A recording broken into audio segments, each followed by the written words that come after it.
মহান আল্লাহ তাআলা দরবারে শুকরিয়া যে আল্লাহ তাআলা আমাদেরকে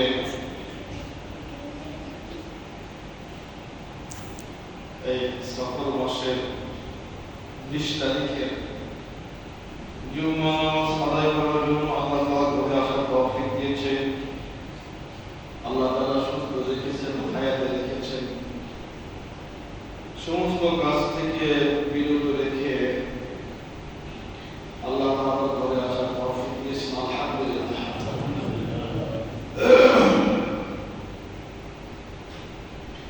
আসলে জুমার দিন আসলে আমাদের কে শয়তান বেশি ব্যস্ততার মধ্যে চলে যায়। খেয়াল করে দেখবেন জুমার দিনে আপনার কোনো কাজ নেই, তারপরে একটু দোকানে যেতে হবে, ওই দোকান থেকে কিছু কিনতে হবে। তো তখন দোকান থেকে কিনতে হবে, তো আপনি আধা ঘন্টা 1 ঘন্টা আপনি কি করেছেন? কোনো কাজ নাই, ঘরে গেছেন। কেন ভাই? ঘরে গেছিলেন। তো তারপরে কিছু কিনতে হবে না, যাই একটু বসে থাকি বড়টা দোকানের সামনে, চেয়ার পাতা আছে, একটু বসে। শয়তান এগুলো আমাদেরকে ধোঁকার মধ্যে ফেলে দেয়। কারণ শয়তান তো চায় না, শয়তান আমাদের কি দোস্ত? শয়তান আমাদের শত্রু। কেমন শত্রু? প্রকাশ্যের শত্রু। কে বলেছেন? আল্লাহ তাআলা বলেছেন। আল্লাহ তাআলা কয়েক জায়গায় বলেছেন, ইন্নাশ শাইতানা লিল ইনসানি আদুউম মুবিন। ইন্নাশ শাইতান, নিশ্চয় শয়তান, শয়তান সবাই জানি শয়তান, ইবলিস খুব হিংস্র, খুব কৌশল জানে, খুব বুদ্ধিমত্তা, খুব বুদ্ধি শয়তানের। তো এই শয়তান আদুউম শত্রু, লিল ইনসান মানুষের। ইন্নাশ শাইতানা লিল ইনসানি আদুউম মুবিন। শয়তান মানুষের প্রকাশ্যের শত্রু। আল্লাহ তাআলা বলে দিয়েছে। আমি আপনাকে বললাম যে ভাই, ওই অপর ছেলে অপর তো আমার সাথে শত্রুতা করে, তো আপনি একটু নিজেকে সাবধানে রাখবেন। এটা গ্রহণযোগ্য না হতে পারে, আমি মিথ্যা বলতে পারি বলে, আচ্ছা আপনার সাথে দুজনের শত্রুতা বাতিল দেওয়ার জন্য আমার কোনো স্বার্থ আছে, যার কারণে আপনার বলে দিল। এটা মিথ্যা বলেছেন যে তোমাদের শত্রু। কেমন শত্রু? প্রকাশ্যের শত্রু, একদম প্রকাশ্যের শত্রু, কোন গোপন শত্রু না। কেননা শয়তান, আমরা জানি শয়তান ঘোষণা দিয়েই এসেছে আমাদের জাহান্নামের পথ সহজ করার জন্য। ও ঘোষণা দিয়েই এসেছে যে বনি আদমকে জাহান্নামে নিতে যত কলার কৌশল দরকার আমি তা করব। আমরা জানি। তো শয়তান যখন শয়তান হলো, আর কি ইবলিস লানত প্রাপ্ত হলো, ও তো খুব ধার্মিক ছিল, ও জান্নাত মধ্যে ছিল, এবং আমাদের পিতা আদম আলাইহিস সালামের বড় সিনিয়র। শয়তান তো সিনিয়র নাকি বলে? শয়তান জন্ম অনেক আগে হয়েছে, অনেক আগে। আদম আলাইহিস সালামের অনেক আগে শয়তানের সৃষ্টি আল্লাহ তাআলা করেছেন। তো জান্নাতে ইবলিসও ছিল, 3 জন। প্রথমে আদম আলাইহিস সালাম, ইবলিস এবং হাওয়া আলাইহিস সালাম। আপনারা জানেন ইতিহাস। তো যাই হোক,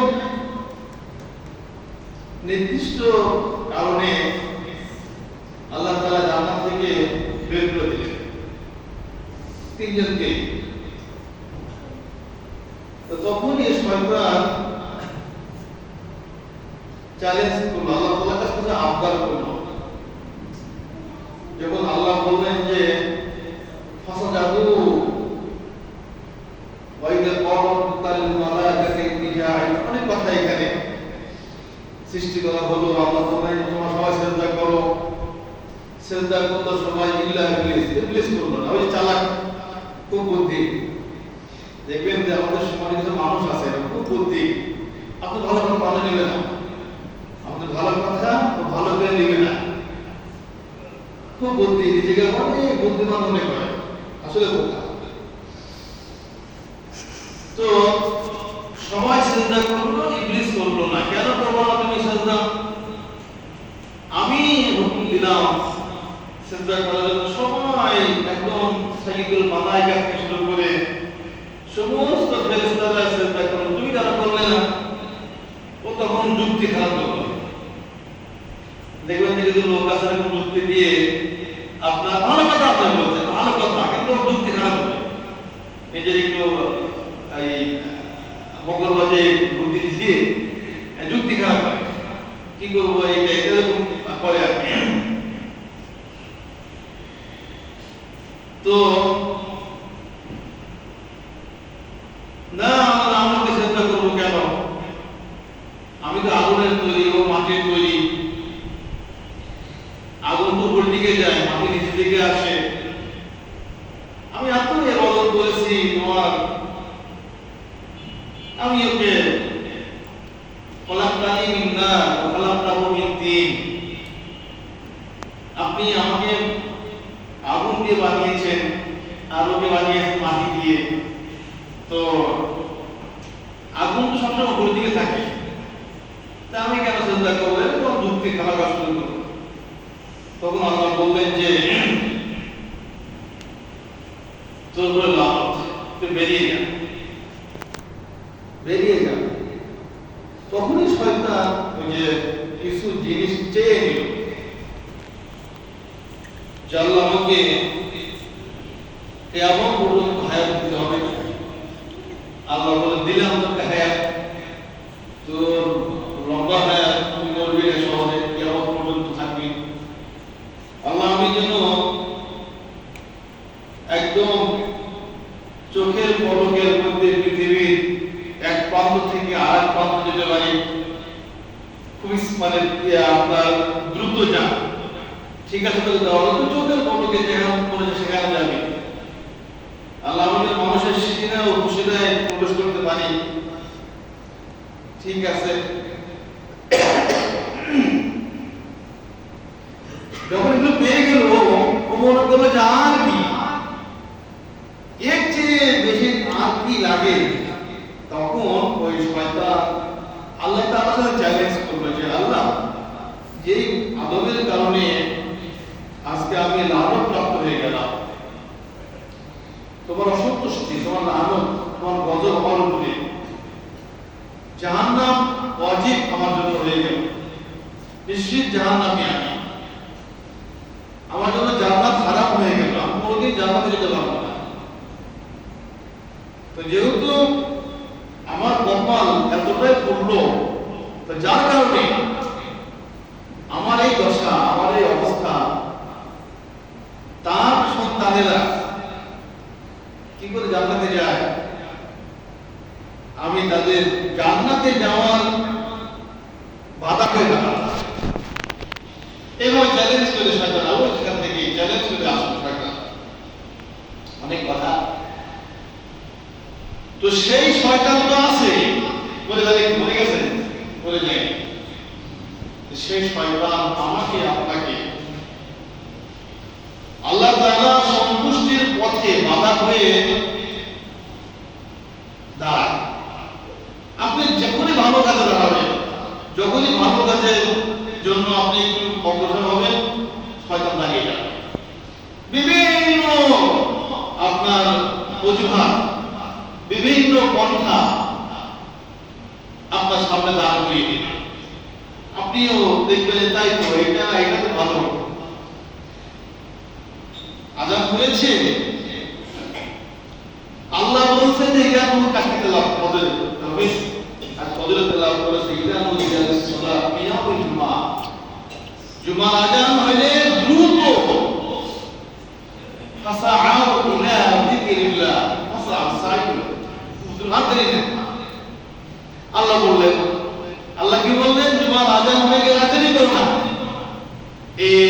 আপনিও প্রস্তুতি নিচ্ছেন, কিন্তু শয়তান আপনাকে এই কাজ দেয়, সে কাজ দেয়, ওই কাজ দেয়। এই দুইটা কোনো লোক কাজ নেই, সকালকে বসে গেছেন না বলে গেলে এই এখনো তো লোক কাজ নেই, সকাল থেকে তো বসে এই তখনই গোল গোল করে দিতাম কাঁচা মরিচ নেই, ডাল রান্না করতেছি, এটা কাঁচা মরিচ দিয়ে আমার না বলে যাবো, তুমি এখন বলছো না একটু কাঁচা মরিচ নিয়ে আসি, কাঁচা মরিচ সাফ করে চলতো। এরকম ভাবে বিভিন্ন ভাবনা আমাদের বের হয়েছে, পোশাক আশাক করে বের হয়ে তো গোবর সবই ফেললে যাই কিন্তু তাতে নিয়ে আসে। এইভাবে আজকে ফজরে আমি খেয়াল করেছি সিনিয়র কিছু মুসলিম আসেনি ফজরে, সিনিয়র মুসলিম একদম সিনিয়র যে সবসময় আসে, ফজরে আসেনি, আর আমি নিশ্চিত তারা ঘরে ছিল। সিনিয়র মুসলিম দাঁড়িয়ে সব আমাদের লোক সিনিয়র মুসলিম আসেনি, আমি খেয়াল করছি যে কে কে আসবেন আজকে জুম্মার দিন। আজকে জুম্মার ফজর, অন্য ফজর তুলনায় কিছুটা হলেও মর্যাদা সম্পন্ন, মর্যাদা রাখে। আপনাকে শয়তান কোম্পানি দিয়েছে, আপনাকে শয়তান কোম্পানি দিয়েছে, আপনাকে দিয়ে হয়তো তাহাজ্জুদ পড়িয়েছে, বুঝেন কথা, আপনাকে দিয়ে হয়তো তাহাজ্জুদ পড়িয়েছে, তাহাজ্জুদ জাগিয়ে দিয়েছে, তাহাজ্জুদ করে তুমি কিন্তু ফজরে জামাতে আসেননি।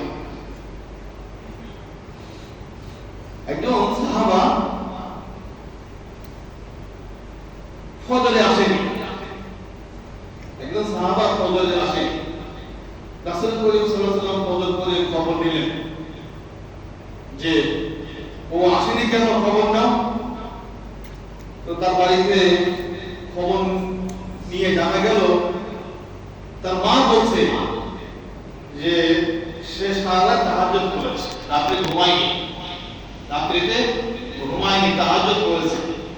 আজানের পরে তার চোখটা লেগে গেছে, ঘুমিয়ে গেছে, ফজরে যেতে পারে, জামাতে যেতে পারেনি। নবীজি বললেন যে সারা রাত তাহাজ্জুদ করার চেয়ে ফজরে জামাতে হাজির হওয়া উত্তম। শয়তান জানে কথা, শয়তানও জানে যে তাহাজ্জুদের চেয়ে ফজরে জামাতে হাজির হওয়া উত্তম। তাহাজ্জুদে ওকে ডিস্টার্ব করেনি, ঘুম ভাঙিয়ে দিয়েছে, কিন্তু ফজরের ঘুম লাগিয়ে দিয়েছে। আরো জুম্মার ফজর, জুম্মার দিনের ফজর আমরা তো মূল্যায়ন করি না।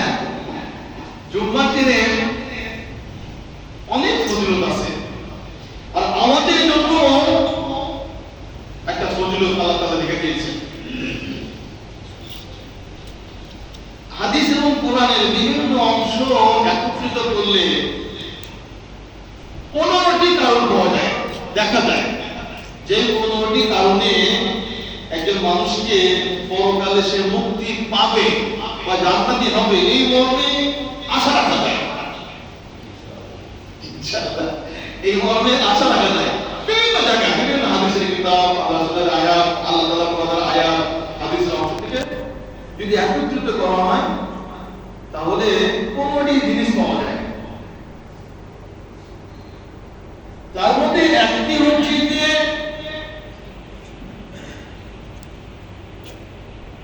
জুম্মার দিন অথবা জুম্মার রাত্রিতে ইন্তেকাল করা, জুম্মার দিন অথবা জুম্মার রাত্রিতে যদি কেউ ইমানদার তাহলে সে জান্নাতে যাবে। সুবহানাল্লাহ, রাসূল আল্লাহ রাসূল বলেছেন জুম্মার দিন এবং জুম্মার রাত্রিতে একটা মুহূর্ত আছে যে মুহূর্তে আল্লাহ তাআলা নিশ্চিত দোয়া কবুল করে। আপনারা শুনেছেন গতকাল মাগরিব থেকে শুরু করে আজকে মাগরিব পর্যন্ত, মানে জুমা বাধাপ্রাপ্ত করে।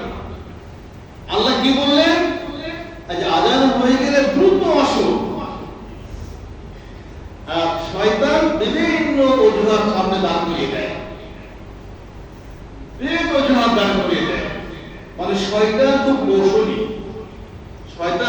কৌশলী। আপনি ঈশা পড়ে গেলেন, নিশ্চয়ই ঘরে আছেন আপনি কোথাও যাননি। আপনি জানেন বিবেকবান মানুষ, আপনার বুদ্ধিমত্তা ঠিক আছে, যাতে জুম্মার রাত্রি, আগামীকাল জুম্মার ফজর, আপনাকে শয়তান খুব আরাম করে ঘুম পাড়িয়ে দিয়েছে, আপনি আসতে পারেন। সিনিয়র আমি দেখেছি, খেয়াল করছি। তো এগুলো হচ্ছে শয়তান আমাদেরকে বাধাপ্রাপ্ত করে যে কোনো ভালো কাজে।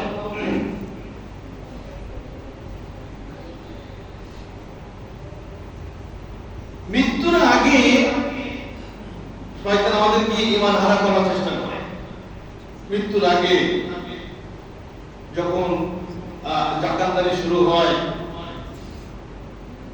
এই সময়টা শয়তান একদম সামনে পিছনে ডাইনে বামে থেকে নানাভাবে আপনাকে মৃত্যু পথযাত্রীকে ব্যক্তিকে ঈমান হারানোর চেষ্টা করে।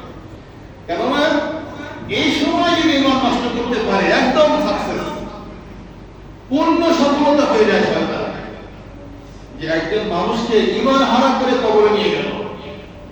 সেই সময় নানাবিধ চক্রান্ত কলা কৌশল শুরু করে শয়তান। আর এই সময়টা মানুষ খুব বিপদের মধ্যে থাকে, বিপদগ্রস্ত থাকে। এই জন্য তো মৃত্যুকালীন সময়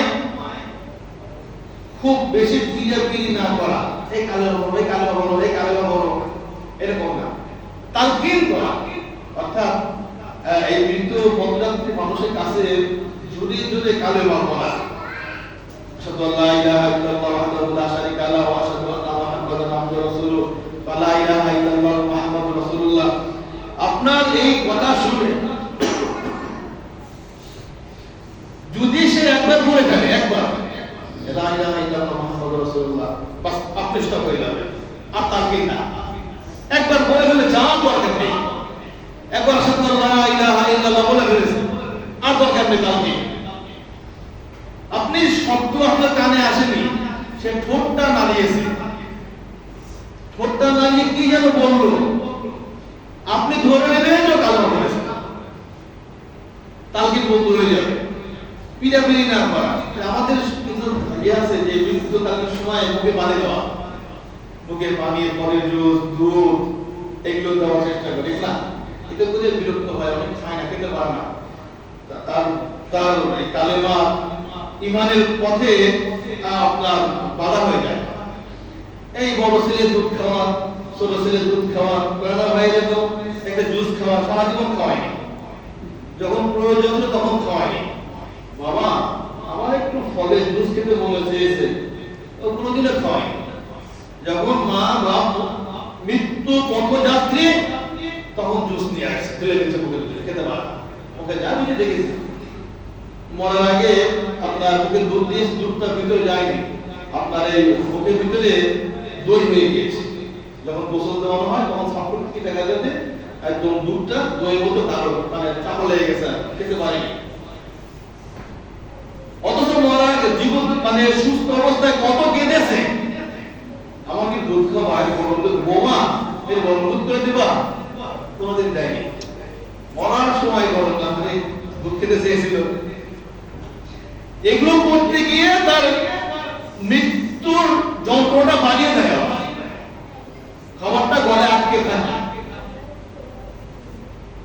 ওই সময় তালকিন করা, আর একবার যদি সে বলে ফেলে আর তালকিন নেই, ঠোঁট নাড়িয়েছে, কি বলবো জানেন না, আপনি ধরে নেবেন যে কালেমা বলেছেন। রাসূল সাল্লাল্লাহু আলাইহি ওয়াসাল্লাম বলেছেন যে মানিল আখির কালাম বিলা ইলাহা ইল্লাল্লাহ দাখালা জান্নাহ, যার শেষ কথা হবে লা ইলাহা ইল্লাল্লাহ, জান্নাতে যাবে। সুবহানাল্লাহ।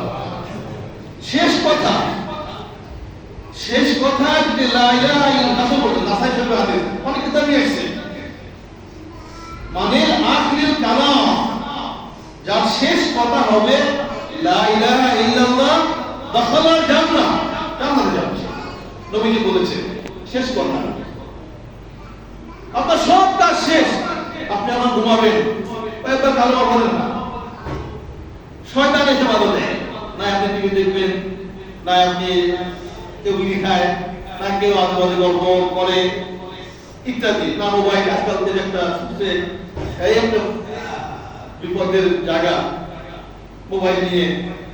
আপনার আমার উচিত ছিল এই ঘুম শেষ ঘুম হতে পারে, এই খাবার সেই খাবার ওই গতকালই তো এই যে ভাই ফরিদুল কানাই একটা অ্যাক্সিডেন্ট হয়েছে, 10টা রিল্যাক্স আর ওইটা রয়্যাল, এত কোনো দোষ নেই। দেখেন মৃত্যু কখন কিভাবে আসে। রাস্তা খুব ভালো বাজারে গেছে না, খুব ভালো রাস্তা করেছে, একদম তেল তেলের রাস্তা, কোনো ভাঙা নেই ওই রাস্তা ওই রোড। আবার হয়তো ফরিদপুরে ভাঙা, ফরিদপুরে ভাঙা বড় খুব ভাঙা রাস্তা, কষ্ট হয় তারা বন্ধ হয়ে ঢাকায় গেছে। তো বৃষ্টি হচ্ছে, এক ভ্যান ঢুকিয়ে দিয়েছে, মৃত্যু এক মুসলিম যে আসবে তো এই ভ্যান লাগে বাঁচার দিকে দুটো গাড়ি মুখোমুখি সংঘর্ষ হয়েছে, 10টা জেলাতে ভ্যান জায়গায় দেখবে। ওই ফরিদপুর কানাইপুরে রয়্যাল ফিলিং ইনস্টিটিউশন খুব অনেক জায়গা নিয়ে খুব টিকটক রয়্যাল গাড়ি তো ওখানে খাওয়ায় চাঁদা বা পাত্র ইত্যাদি সুযোগ দেয়, অনেক জায়গা নিয়ে করেছে আর কি।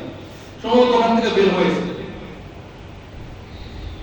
আর ড্রাইভাররা তো কোনো কোনো পানি খায়, চা খায়, পান খায় ইত্যাদি ইত্যাদি করে, তাই না? তাহলে একজন ড্রাইভার সুস্থ মানুষ, সে গাড়ি স্টিয়ারিং ধরে আসে, যাচ্ছে পথে, একটা গাড়ি 80, 90, 100 গতিতে গাড়ি চলছে, সুস্থ মানুষ, চোখের বললে লেগে গিয়ে শেষ হয়ে গেল, তাই না? 3 জন মানুষ সেখানে মারা গিয়েছে। তো মৃত্যু কখন এসে যায়, এই জন্য আমাদের উচিত যে যখনই সুযোগ হয় একটা লা ইলাহা ইল্লাল্লাহ করে ফেলবেন, কাজের ফাঁকে কথার ফাঁকে, কারণ আমার তো এইটা হচ্ছে শেষ করে দিতে পারে, তাই না? তো কথাটাকে বলছিলাম না, আপনারা আশা করি মনে আছে, এই যে নিঃশ্বাস ভিতরে গেলে আবার যখন বের হয়, বের হওয়ার আগে আল্লাহর অনুমতি চায় যে আল্লাহ আমি কি বের হবো, আল্লাহ আমি কি বের হবো, আল্লাহ তোমার জায়গায় যাওয়া একটা বাজেট আছে, বের হবো, ঢোকার আগে আবার অনুমতি চায় আল্লাহ তোমার, আল্লাহ আমি কি ঢুকবো, আল্লাহ বলা যায় যাওয়ার তোর বাজেট আছে। এরকম যাওয়া আসা অনুমতি নিয়ে যায়, অনুমতি নিয়ে আবার বের হয়, অনুমতি নিয়ে যায়, অনুমতি নিয়ে বের হয়। এক সময় গিয়ে বলে দেন, আল্লাহ বলে দেন না স্টপ, তোমার বের হওয়ার সুযোগ নেই বা ঢোকার সুযোগ নেই, বাজেট শেষ। এইটা কোন মুহূর্তে আসে আমরা বলতে পারি না। এদের যখনই সুযোগ থাকবে, যখনই সুযোগ পাবে, তখনই কালেমা, কারণ এই কালেমা আপনার শেষ কথা হতে পারে, শেষ হতে পারে।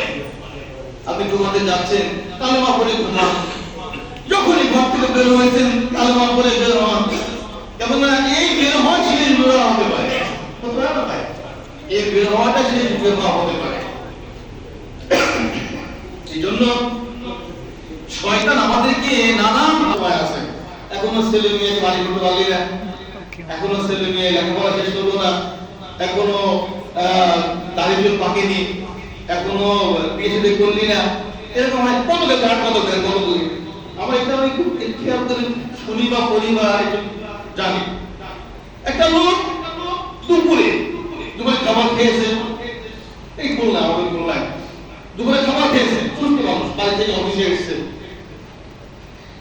একটু বুকে এখানে একটু ব্যথা করতেছে, একটু চিনচিন ব্যথা করতেছে, একটু ব্যথা অনুভব, গ্যাসে ব্যথা, এরকম মনে ভাবতে পারে, ভাবতে না অথবা গ্যাসটা সবাই আর কি বলে গেছে, এই মৃত্যুর আগে বলেছে।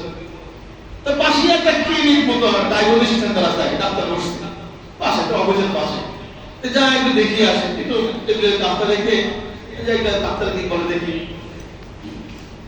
সে ডায়াগনস্টিক সেন্টারে দরজায় উঠে পড়ে গেছে,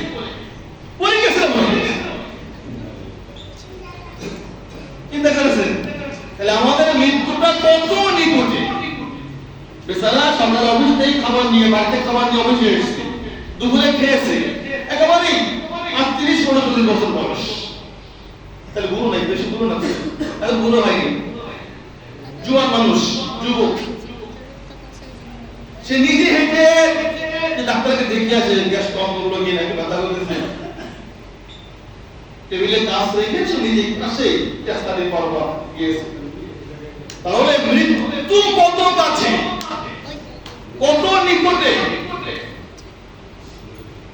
একদিন বলছিলাম না, আমি নিজে দেখেছি একজন লোক মুড়ির পাটাকে বলছিলাম না ভাই, মুড়ির মোয়া কিনেছে, পুরো গ্রামের মানুষ মুড়ির মোয়া কিনেছে। তো মুড়ির মোয়া কিছুটা মুখে আছে আর অর্ধেক